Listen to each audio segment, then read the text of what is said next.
大家好，我是11号齐萌萌，我来自于中国首都北京，现在就读于约克大学的 Visual Arts Faculty。我是一个性格开朗，非常喜欢追求创新的新时代女生。我非常喜欢去东方广场，因为那里不但有银行方便理财，还有很多美味的 food court 来慰劳我们的五脏六腑。我们还可以买到自己心仪的漂亮手机，还有我最喜欢的很多漂亮、时尚、可爱的服装店。在东方广场还有手艺超棒的发型沙龙，偶尔也让自己换个心情，换个发型吧。说了这么多，难道你不心动吗？东方广场，我最喜欢。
Everyone, thank you for coming. Is the sound levels okay? Does that sound okay for everyone? Yes, I'll take that as a yes. I'm Celia Smith, and I am the director of the Canadian Office of the World Society for the Protection of Animals. To my right is Leslie Eep, who is a host and celebrity, and you all know her. To her right is Patrick Tohill. He is the campaigns manager for the World Society for the Protection of Animals. And to my left is Peter Chen, and he is our Community Outreach Director. The World Society for the Protection of Animals is an international animal welfare organization working to end the suffering of animals. We work together with over 700 humane societies and animal protection groups in 150 countries in our mission to make animals matter and end cruelty towards them. We've invited you to this news conference today to update you on the progress of our work to protect Asian bears. A little over a year ago, the WSPA drafted a statement of support for animal protection and the use of alternatives to bear bile. Our aim in drafting the statement was to secure the endorsements of traditional Chinese medicine associations from around the world, so that we could show that the majority of practitioners are concerned about animals and their welfare, and that they do not prescribe bear bile. The statement, which can be found in this new report titled Highlights from the International Symposium on Traditional Chinese Medicine and Animal Protection, says, I'll read it to you.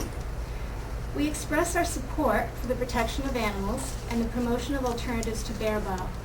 We believe that the use of bear bile is inconsistent with the modern practice of traditional medicine due to, 1, the many animal cruelty concerns associated with extracting bear bile from captive bears, the concerns also for wild bear populations, which continue to be killed for their bear bile in many countries, and 3, the fact that at present many alternatives and treatments can be used in place of bear bile.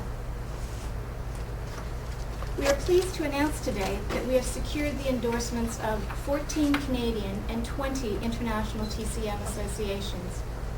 These associations represent more than 14,000 practitioners worldwide and their support shows that there is agreement within the TCM community that bare bowel farming is unnecessary. This joint statement was originally drafted for the International Symposium on Traditional Chinese Medicine and Animal Protection, which was co-hosted by the WSPA and Ryerson University's G. Raymond Chang School of Continuing Studies. The symposium was held in November of 2005.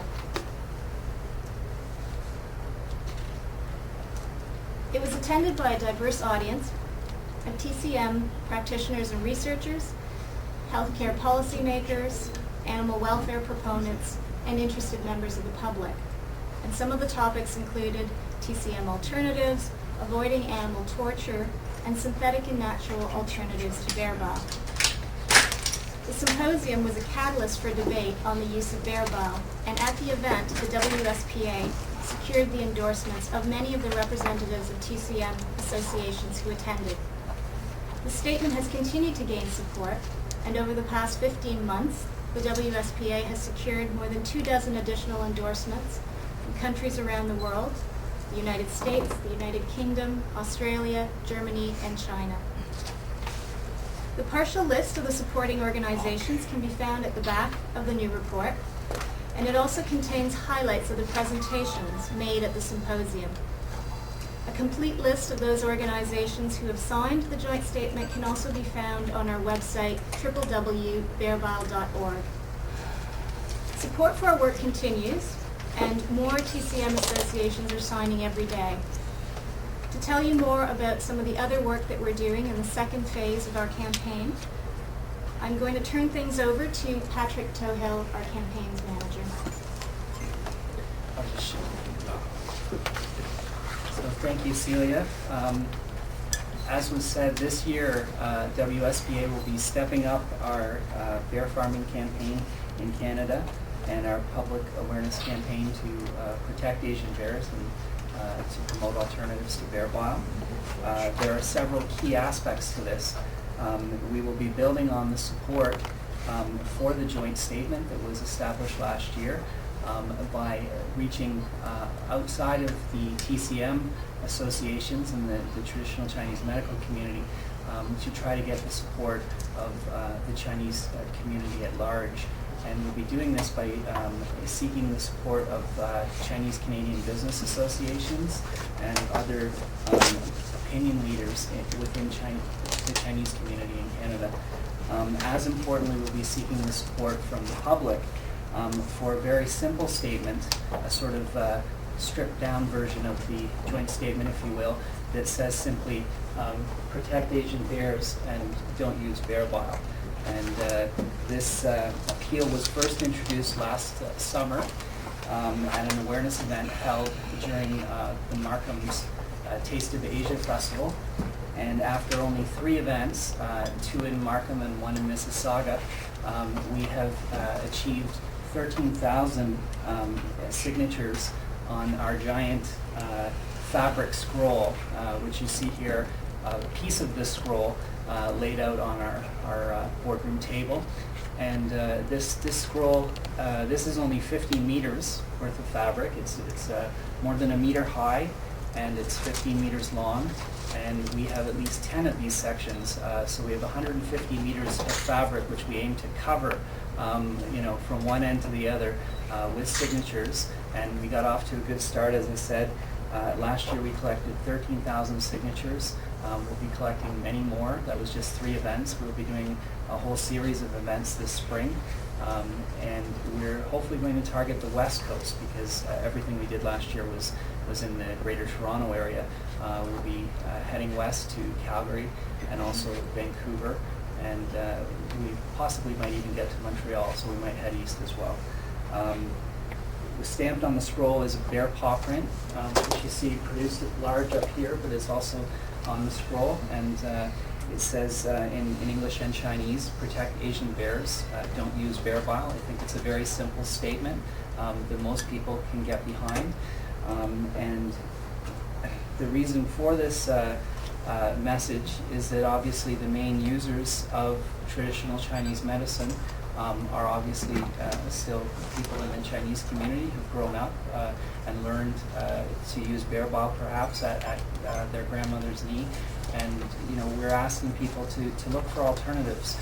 What the doctors very clearly told us at the symposium at Ryerson University, and what we're hearing increasingly from traditional Chinese medicine practitioners in Canada and around the world, is that there are many alternatives to bear bile, from tuina to acupuncture to Chinese herbal medicine. Alternatives abound, and it is not necessary for bear bile to be used. It is not necessary for bears to be confined to tiny cages in which they can barely move to produce these medicines. It's not necessary for bears to be hunted in the wild for their gallbladder. Neither the suffering of the bears in Korea and in Vietnam and in China in the bear farms is necessary, and the hunting of bears for their gallbladders is not necessary either.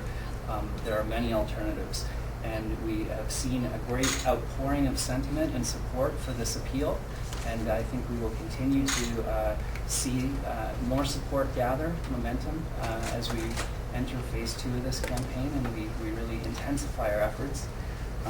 Along with this intensification of our efforts come a series of ads which were launched in 2007 beginning in January and will continue for the next 2 months in Chinese newspapers. 4 major Chinese newspapers in Canada nationwide are running a series of ads which Peter is holding to my left, and it's on the exact same theme. Bear bile is unnecessary. Bear farming is unnecessary. These bears are suffering. Bear farming is cruel, and there are alternatives. So this is a practice that should be phased out. We want it to end, and we're very clearly saying that. And we think that the communities, the Chinese community in Canada and the Chinese community in the United States and in Australia and in the other countries where we have offices and are working on this campaign, the Chinese community can help us by sending a very clear message, a very clear statement to our appeal, by endorsing our appeal and adding their signatures to our petition scroll when they see us out in the community. By going to the website offers information, bearbile.org. It will be promoted in the TV commercials that will be coming soon. It will be promoted in the newspaper ads, and there is not yet an online appeal added to that, but we're working on an online appeal where people can basically add their name to the appeal right online. So this will be something to look forward to in the coming months, is an online appeal, and hopefully a whole revamping of the website as well, which is underway. So we're going to go with the Friends of the Bears theme, and we will be changing the entire website, giving it a fresh new look, and friendly characters and a more friendly aspect to it. So we have lots of stuff underway. One very exciting thing that I wanted to announce today is we are working on an ad for television, which we'll be shooting on Monday, and it will feature Leslie Eep, who is well known. I don't even need to introduce Leslie, I'm sure, to you all, for her work on television and radio, and her columns that appear in the newspaper, as well as her many appearances at community events.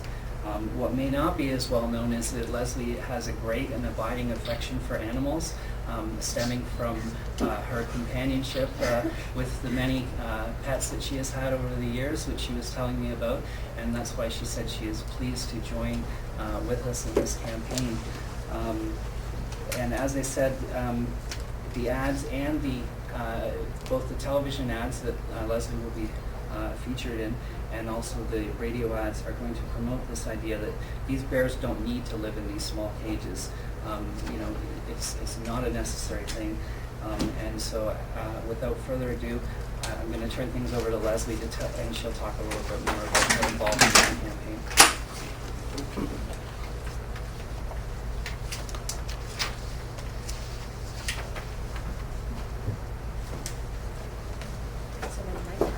We have a lot of technical things to sort out here.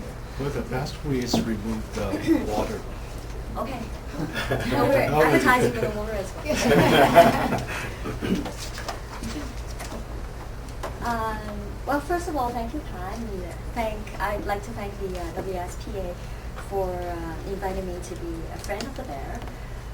As Pat just said, I have always been very fond of animals. And, well, my childhood home actually looked like a zoo rather than a place for human habitation. And I'm also a teddy bear collector, and that's one of the reasons why many years ago, when I was surfing on the net, I came across this short video about bear bow farming, and that's before I learned about the WSPA. And when I looked at the video, I felt a certain chill in me that I can, still feel right now as I think about it. It is very cruel, and it is not necessary, and that is why when Peter invited me to become a spokesperson for this project, I said yes immediately. I would volunteer my time and to appear in any ads that they would need me to in order to spread the word that bear bow is not necessary and it's cruel. So, well, Pat told us a little bit about the production of the PSA. I'm going to continue in Chinese for the benefit of our Chinese media here. 今次好榮幸可以幫到世界保護動物聯會去到宣揚關於紅膽汁呢一個嘅活動。咁由於我由細到大都已經係好中意動物㗎啦，咁再加上喺幾年前曾經喺互聯網睇過關於亞洲熊點樣俾人哋韞喺好細嘅籠入邊，好殘忍嘅對待，去到攞呢啲紅膽汁，我覺得作為現代嘅人類，其實係冇理由要對其他嘅動物作出呢啲咁殘忍嘅行為咯。另外，可能好多人咧平時對熊人嘅認識，可能喺動物園啦，又或者好多女仔會儲下啤啤熊咁樣。咁其實喺我哋嘅心目中，不嬲對啤啤熊都係有一啲嘅愛護，有一啲嘅中意嘅感覺。咁但係如果我哋認為喺藥用嘅時候要需要咁樣去殘害一啲嘅熊人，於心何忍呢？再加上就係而家已經有好多嘅實驗，好多嘅研究話俾我哋聽，其實用紅膽汁呢樣嘢係一啲都唔需要嘅。咁所以當陳嘉年先生啦同埋 WSPA 今次揾我去支持呢一個嘅活動嘅時候，義不容辭，即刻就話我一定會幫手盡力為。而喺我哋星期一將會拍攝嘅呢一個宣傳片入邊啦，將會係主題當然就係叫大家唔好用紅膽汁啦，亦都希望帶出一個信息就係、其實紅膽呢一樣嘢嘅療效喺好多其他嘅中藥啊或者其他嘅醫學上面咧都可以取替嘅，包括推拿啦、針灸啦同埋一啲嘅藥用嘅中藥。We'll take questions now, but then at the end we would like to invite Leslie to sign our poster here, which says "Protect Asian Bears, Don't Use Bear Bile," and also she can add her name to the scroll as well. And if people want to take pictures of that, take video of that. In terms of legislation, you really can't export bear bile because all of the bears that are used in the bear farms are endangered species. Predominantly they're Asiatic black bears, also known as the moon bears. But we also have sloth bears and sun bears, and all three are endangered species. So under the Convention on the International Trade in Endangered Species of Wild Fauna and Flora, which is an international treaty about protecting endangered species, you cannot export any kind of endangered species products, part or derivatives, so you can't export bear bile. So while it's legal to actually produce bear bile in China, and it's legal to produce bear bile in Korea, it's in fact never been legal to produce it in Vietnam, despite the fact that it goes on there. It's illegal under a Vietnamese national law to actually farm bears. But in Korea and China, you can extract bear bile and you can sell it domestically. But to export it would be to break the international treaty, the CITES treaty, and so it is, as was mentioned, a very gray market or black market product. As our 2000 investigation into the trade showed, it reaches into many countries. We find bear bile in Canada, and it was sold very openly on the shelves in 2000, in TCM shops. We have not undertaken a full-scale investigation since that 2000 investigation, but we have done some preliminary looking into the TCM shops, and we're not finding, we still find it on shops today, but it's not to the same extent as it once was. So, but do we know whether it's still being traded underground? We can't say that for sure. I mean, it's easy to go into the stores and check to see whether it's still on the shelves. It's perhaps a little bit less than it was, but it's still on the shelf. But there's certainly a black market trade in this product. A lot of the product that is sold in Canada is from bears that are killed in Canada, so bears that are poached illegally and hunted for their gallbladders. And some of it is the actual manufactured product, which is clearly labeled as being manufactured in China. So it's not supposed to be in here, but it's easy to, just as with any profitable product, whether it's illegal drugs or illegal guns, the illegal trade in endangered species products, continues to thrive, whether it's bear bile or tiger bone or rhino horn, or if you want these things, you'll get them, and it's simply not possible to keep all of it out. So I think that according to Interpol, the illegal trade in endangered species products is third only to the trade in drugs and the trade in guns internationally. So it's a thriving trade worth billions of dollars. So any idea how much does it cost in the street value for bear bile? Well, again, our investigations now go back a few years, where we actually looked at the sale of gallbladders. At the time, in 2000, you could purchase a whole gallbladder for $600, or a piece of one, like a gram, a small piece for $50. It was sold both ways, either as a whole gallbladder or as pieces that you would cut up. And if you think about the fact that the most recent bust, which I think was in 2003, the Canadian federal authorities with Environment Canada, working with the Toronto Police Service and with the Sûreté de Québec, there was a large bust of a poaching ring in Quebec where they confiscated, I think, 600 gallbladders. So if you think that 600 of them were confiscated, and each had a street value of $600. You're talking about big bucks.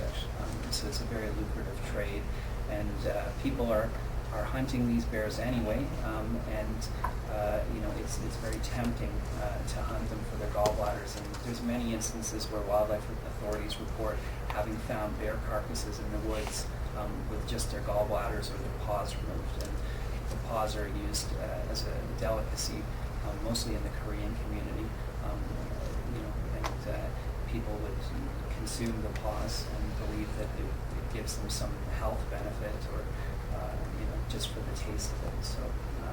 So these problems continue to be experienced, and wildlife authorities obviously are working to combat this, but with any illegal product, it's very difficult.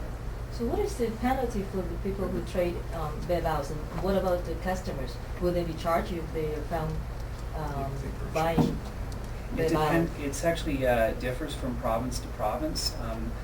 Some provinces ban only the sale of gallbladders, so the person who would be charged would be the person selling it, not the customer.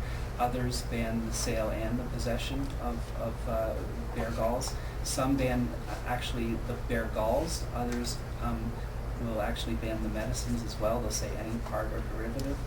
So the wording differs from different jurisdictions. Ultimately, there's not a lot of enforcement on the store side of things. So is mostly on the poaching end. So in terms of the manufactured medicines, the ones that are coming from the bear farms, which are our main concern, is the suffering of these bears in captivity. There's not a lot of agencies who are looking at, are these products being sold on the shelves? The concern mainly seems to be about the actual gallbladders of bears that are poached in Canada. And that's because the mandate of most provincial wildlife authorities is to protect native species of animals, and they're not as concerned about these illegal products that are coming in internationally. That is the domain of the Environment Canada Wildlife Branch, which polices airports and also ports of call, seaports, but there just aren't enough enforcement agencies to catch all of it, and there aren't enough enforcement officers to catch all of it. So penalties vary from province to province. Most involve fines, some involve jail time, and again, it's mostly for the sellers of the illegal products, not for the purchasers, but some do make it illegal to possess. What about Ontario? I believe in Ontario, both the possession and sale of gallbladders is banned, and I think that it's a gray area when it comes to the actual manufactured medicines, because there's nothing in the legislation about bear bile itself. It's more, on the gallbladders. So we don't know the penalty. I don't know the penalty offhand. I can look into it for you. So you really thinking It's on the consumer. We want to try to convince people to not use bear bile, to use alternatives instead, and let the authorities do their jobs in terms of the enforcement of the poaching and the other stuff. Obviously, if we had the power to stop the trade, we would, but we can't do much about the supply side, so we're looking at the demand side of things. As I said, it's going into production next week, so it should be airing this spring. We'll be looking at editing in March, and probably rolling out early in the spring. Leslie, I'd like to present this to you and know that you endorse the statement that is within this booklet. Thank you.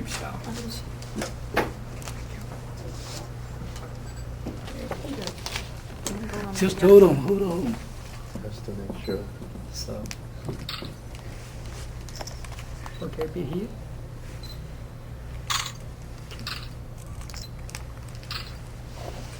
Here, please.嚟噶啦喎！嚟個啊，係 NGO Tag One，咁要簽好多個噶啦喎。係冇問題啊，嗰個50個 meter 㗎。Yeah. 其實可唔可以請埋你哋企埋後邊側邊 Would you like to yes, stand behind Leslie? OK， now Tag Two 啦啊。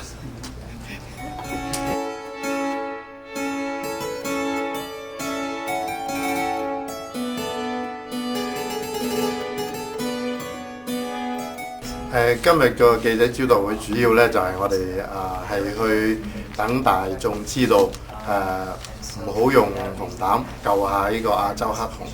咁其實最主要嘅原因咧就係因為嗰啲亞洲黑熊咧就會俾人哋韞咗喺個好細嘅籠度，根本唔轉得生嘅籠嗰度咧，就係跟住咧就喺個腹部咧係去開咗，就去插支管入去抽取紅膽汁嘅。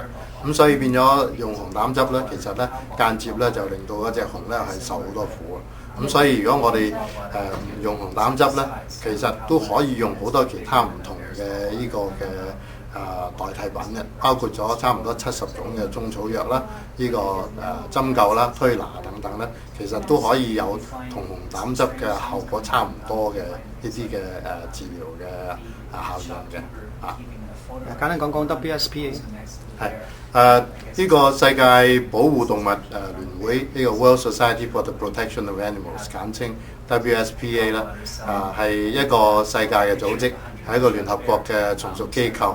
咁佢哋有咧就有我哋有600幾個嘅會員機構就有差唔多40萬嘅呢個嘅會員支持者嘅嚇。咁我哋喺170個國家嗰度服務，咁同埋咧喺呢個服務嗰度咧，包括咗3個層次。一個層次咧就係大眾嘅教育同埋呢個推廣意識啦。第二方面咧就係同專家合作，希望可以藉此咧去減低呢個嘅動物嘅受苦。同埋第三樣咧就係同呢個嘅政府咧係去幫助政府一齊去搞立法呢方面嘅，等呢個嘅動物可以有更多嘅福利。咁所以整個嘅過程之中咧，我哋亦都可以即係藉此咧，能夠係進入第4個層面，就係動物本身嚟講咧係會備受重視，同時另外一方面咧，亦都係令到佢哋免受痛苦，以及增加佢哋嘅福利。你覺得公眾有咩可以做到幫到你哋？喺公眾嗰度咧其實咧你哋可以係有幾方面去支持保護動物嘅。第一方面咧就係愛護動物啦，基本上嘅呢個。第二方面咧就係唔好用有關用動物嚟做嘅嗰啲嘅產品啦。第三方面咧就係將呢個信息傳出去。咁同時另外一方面咧，亦都係可以係支持我哋嘅會啦，或者其他有一啲差唔多性質嘅一啲嘅愛護動物嘅會啦，咁樣樣。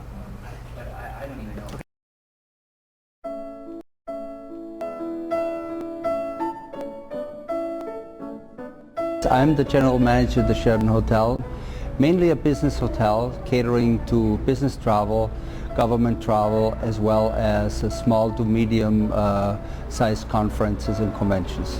That we are downtown, located right among all the Parliament building and close to the convention center and close to all the attractions, the museums and the Rideau Canal, etc.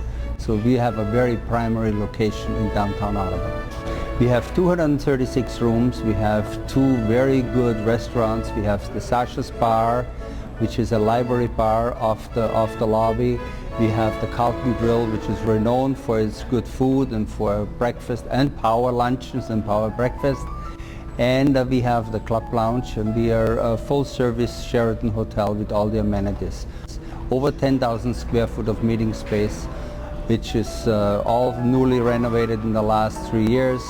And the hotel is in wonderful condition, and the biggest assets we have are obviously our staff and our associates. The hotel was built in 1972. It started out as a 4-season hotel, and the current ownership purchased it from Four Seasons in 1989. Ottawa is obviously a business city and business destination because of the government. We have a wonderful Winterlude facility along the Rideau Canal, the world's largest skating rink.